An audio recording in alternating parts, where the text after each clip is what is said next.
best-selling author, co-host of Life Today, and former co-host of the 700 Club, Sheila Walsh is back to bring encouragement to those dealing with despair. We need to know what we can do right now, right where we are, to find the strength we need to get through those messes to the other side. In her most candid book to date, called In the Middle of the Mess, Sheila shares her darkest memories and how God was her safe place when life was terrifying. Joining me now is Sheila Walsh, and it's so awesome to have you back in the building on our programs today. It's great to have you here. You know, a lot of people, Sheila, that struggle with mental illness, and there are a lot of people who do, wouldn't share it with anybody because they're fearful of what people will think of them, the stigma attached to it. What made you decide to do that? Honestly, probably because of that, because I know there's such a stigma attached to mental illness. And I think, you know, when Christ meets you where you actually are rather than where you wish you were, and in that place you discover how loved you are. I remember my first night in the psych hospital, writing in my journal, I never knew you lived so close to the floor. Yeah. Because I'm used to, you know, worshiping God and His majesty as we should. But what I discovered is the truth of that psalm where it said, the Lord is close to the brokenhearted. Amen. I love and that. Saves those who are crushed in spirit. And so I remember the first thing that made me realize, I'm going to talk about this a lot, was a pastor wrote to me and said, a bunch of our women are coming to hear you. My wife is not, though. She struggles with severe clinical depression, takes medication, but nobody in our church knows because she thinks if they find out, it'll hurt my ministry. Would you meet with her? And so I met with this woman, and at first she wouldn't even make eye contact. And I said, you don't have to tell me a thing about your life, but would you let me tell you about mine? And we ended on our knees together, tears rolling down her face. And when I saw her run into her husband's arms, I remember thinking, Lord, I would do all of that again for that one woman, because I know what it feels like to think there's something wrong with you. Yeah. You know, something wrong with you spiritually. You're letting God down. You know? Yeah.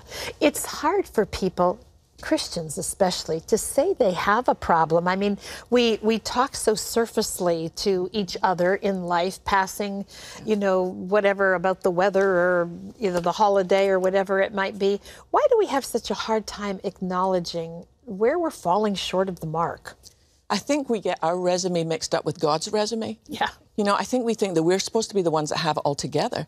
But even in just my circle of extended friends at the moment, I have one who's an alcoholic who's really struggling, and she's a mom. Yeah. So I have another friend who's struggling with online pornography. And these are the kind of things that we don't talk about in the church. Yeah. But to my thinking, if even one person in the church is struggling with it, we should be talking about it. Yeah. If there's one, you know there are many. You know there's a lot more. So, you know, what I hear you saying and what you write about in the book when you talk about some of your friends and people who are struggling is that it's a journey that we're on, and we need to run the journey together, run the race together. What kind of a difference does it make when we come alongside each other like that? It makes a huge difference. I mean, when I was on the 700 Club, when I hosted, I was well known and desperately lonely. Yeah. Because I wouldn't let anybody get beyond the wall that I kept around myself in case you saw the real me.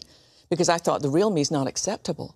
But now being known it's the most beautiful thing. And I think, I say to even my son who's 21, you need a couple of guys that are your safe place, that you can tell whatever you're dealing with and who won't judge you, but who will love you and pray for you. And I have that. I have that in 3 girls who, if I'm not doing well, I can text them and they're like, we're on our knees on your behalf. Yeah. You know, we're not made to do this journey by ourselves. And, you know, sometimes I think people say, well, how do I find those people? How do I know I can trust? But doesn't it kind of start with being candid? How do you know who the safe person to be honest with is? Yeah, and I think you have to be wise because you don't want to go and just, I mean, Christians are the worst for, let me just share this as a prayer request, you know, and suddenly your stuff's all over town. Yeah. But for me, it begins with God. It begins with telling God the whole truth, actually saying it out loud and discovering He doesn't zap you into a little pile of ash. Yeah. And then just using wisdom. Sometimes you can get a sense, ask God to lead you to someone, and then maybe just share a little and see where that goes. See where that goes. See where if they feel free to do the same with you. You shared early on, when you first began to talk about your struggle with depression, about your childhood and your dad, and then not long ago your mom passed away. A mother is kind of like an umbilical cord to security for a child. How did that impact you? Much more than I thought it would. Yeah. I mean, my sister called, you know, when the phone rings in the middle of the night, you know it's not good news. And she just said, she's gone, Sheila. And I flew home, and in Scotland, we don't do the typical thing like the viewing and all that kind of stuff. Usually you're in a pine box and that's it. But I called the funeral parlour and I said, I know this is not normal, but I want to see my mom. And so they arranged it, and I walked into this little room where she was laying in the pink suit I'd sent her for the Christmas before. And I got down. I mean, I knew she wasn't there. I knew she was home with Jesus, but I simply wanted to say, well done, Mom. Yeah. You did it.